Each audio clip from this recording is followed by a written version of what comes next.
Good morning to all. Welcome to TSN school. हम पढ़ रहे हैं कक्षा 6 हिंदी बसंत भाग 1 का पाठ्यक्रम। आज हम आपकी पाठ्य पुस्तक से पाठ 16 पढ़ेंगे।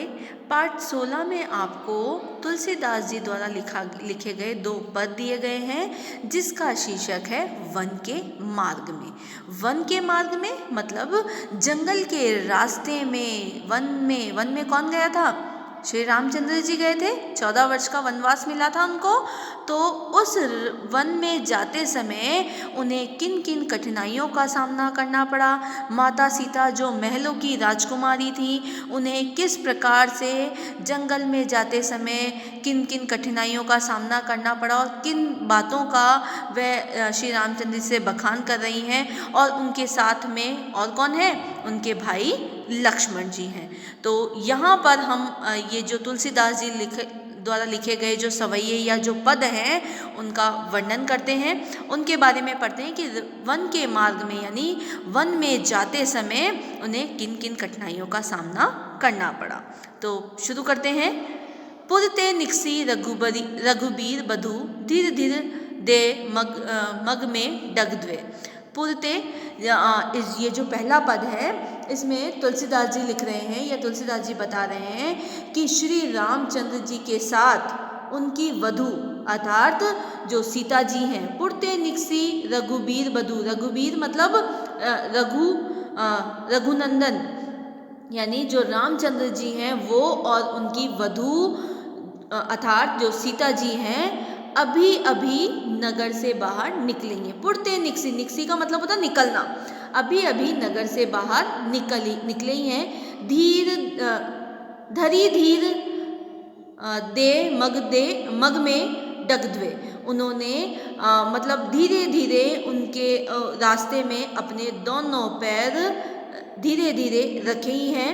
धीरे धीरे वे इस नगर से बाहर निकल ही रहे हैं। झलकी भली भाल कनी जलकी। और जब वे नगर से बाहर निकले हैं तो उनके माथे पर, भाल मतलब उनके सर पर पसीने की बूंदें चमकने लगी है। उनके माथे पर पसीना चमकने लगा है। पुटी सूखी गए मधुराधर वे। और इसी के साथ साथ उनके जो मधुर होठ हैं, है ना, पुटी सूखी गए। पुट मतलब उनके जो मधुर होठ हैं, मधुराधर उनके जो अधर हैं, उनके जो मधुर होठ हैं वह भी साथ के साथ सूखने लगे हैं। फिर बूझती है चलनो अब केतकी पर्णकुटी कहरी किति द्वे। अब क्या कह रहे हैं? अब कितनी दूर और चलना है? अब हम और कितनी दूर चलेंगे? अब हमें नगर में मतलब नगर से और कितनी दूर चलना है? हमें पर्णकुटी का अर्थ होता है घास फूस की झोपड़ी जो है वो कहाँ पर बनानी है। फिर बूझती है, बूझती मतलब पूछती है। वह फिर पूछती है श्री रामचंद्र से। अब वे पूछ रही हैं कि अब कितनी दूर चलनो अब केतकी, अब कितनी दूर चलना है? पर्णकुटी कहो किति द्वे। अब हमें पर्णकुटी जो है मतलब घास फूस की जो झोपड़ी है वो कहाँ पर बनानी है। तिये की लखी आतुरता पिए की अखियाँ अति चारू चली जलचुए। अब ये क्या कह रहे हैं कि उनकी इस परेशानी को, श्री रामचंद्र जी माता सीता की इस परेशानी को, लखी आतुरता, इस आतुरता को देखकर पिए की आंखें मतलब श्री रामचंद्र जी की जो आंखें हैं उनकी आंखों से आंसू छलकने लगे हैं। माता सीता की इस परेशानी को देखकर रामचंद्र जी या राम भगवान जी जो हैं वो भी व्याकुल हो गए हैं और उनकी आंखों से आंसू छलकने लगते हैं। आया समझ में? फिर से देखिए, देखो इसका अर्थ। इस पहले पद में तुलसीदास जी हमें क्या बता रहे हैं कि जब श्री रामचंद्र जी और उनकी वधु यानी अर्थात माता सीता जो हैं अभी नगर से निकले ही थे और धीरे धीरे उन्होंने अपने दोनों पैर इस ये जो रास्ता है इसमें डगमग करते हुए वह चल रहे हैं। और रास्ते पे चलते चलते उनके माथे पर पसीने की बूंद चमकने लगी है और इसी के साथ साथ उनके जो मधुर होठ हैं वह भी प्यास से सूखने लगे हैं।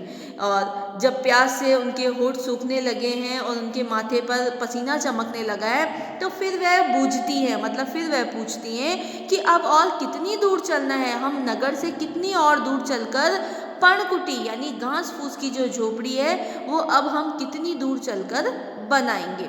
इस परेशानी को देखकर, इस आतुरता को देखकर श्री रामचंद्र जी और व्याकुल हो जाते हैं और उनकी आंखों से आंसू छलकने लगते हैं। आया समझ में आपको ये पद? दूसरा पद देखिए, जल को गए लखनऊ है लारिका पारी खोपिए छा घरी है ठेठ पोछी पेसु बयारी करो अरुपाय पाखिरो भूभुरी ढाडे तुलसी रघुबीर प्रियाश्रम जाने के बैठी बिलम लो कंठक काटे जानकी नहा को ने लाख्यो पुल को तनु बारी बिलोचन बाड़े। अब ये जो भाषा है ये ब्रज या अवधी भाषा या मतलब जो होती ना कुछ खड़ी बोली, इस तरह की भाषा का यहाँ पर प्रयोग किया गया है। अब ये जो पद है, इस पद में जो लक्ष्मण हैं वो जब ये चलते चलते थक जाते हैं, प्यास होठ हम कह रहे हैं ना कि उनके जो मधुर होठ हैं वो भी प्यास से सूखने लगे हैं, तो लक्ष्मण क्या है, पानी लेने को जाते हैं ना। इस जो दूसरे पद में ना जल को गए लखनऊ है ना, लखनऊ मतलब जल लेने के लिए यानी पानी लेने के लिए लक्ष्मण जाते हैं। तो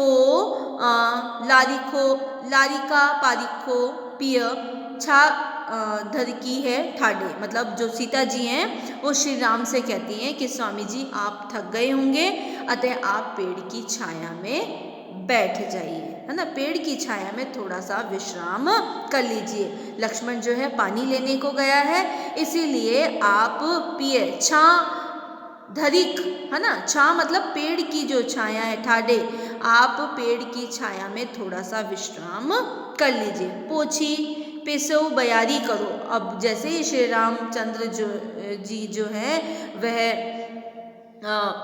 विश्राम के लिए बैठते हैं तो वह माता सीता जो है श्री रामचंद्र जी पर बयार मतलब हवा करती हैं और उनके पसीना पोंछती है, और अरुपाए पाखिरो भूभरी ढाडे, और उनके पैरों को भी गीले कपड़े से पोंछकर साफ करती हैं।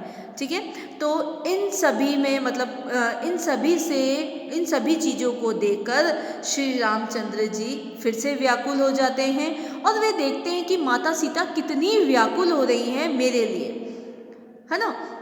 माता सीता भी बड़ी परेशान हो रही हैं, उनकी इस व्याकुलता को देखकर वे पेड़ के नीचे विश्राम करने लगते हैं और फिर तुलसी रघुबीर प्रियाश्रम जानी के, और फिर क्या करते हैं, वह माता सीता के पैरों से कांटे निकालने लगते हैं। पहले तो माता सीता जो है वो श्री रामचंद्र जी के पर हवा करती है, बयार करती है, उनका पसीना पोंछती हैं, और उसके बाद श्री रामचंद्र जी जब माता सीता की व्याकुलता देखते हैं तो वह भी उन्हें विश्राम करने के लिए कहते हैं, और जब माता सीता विश्राम के लिए बैठती हैं तो वह उनके पैरों से कांटे निकालने लगते हैं और अपने इस प्रियतम के प्रेम को देख जानकी नहा को ने लाख्यो पलकू तनु बारी बिलोचन कर, है ना। तो जब वह अपने प्रियतम के इस प्रेम को देखती हैं तो मन ही मन पुलकित तनु, अपने मन ही मन वह पुलकित होती हैं, मतलब खुश होने लगती हैं कि मेरे प्रियतम जो है मेरे प्रति इतने व्याकुल हैं, मेरे प्रति उनका इतना प्रेम है। जानकी नहा ने ले लाख्यो, जानकी मतलब माता सीता जो है अपने प्रिय के प्रेम को देखकर बड़ी ही पुलकित होती हैं, खुश होती हैं।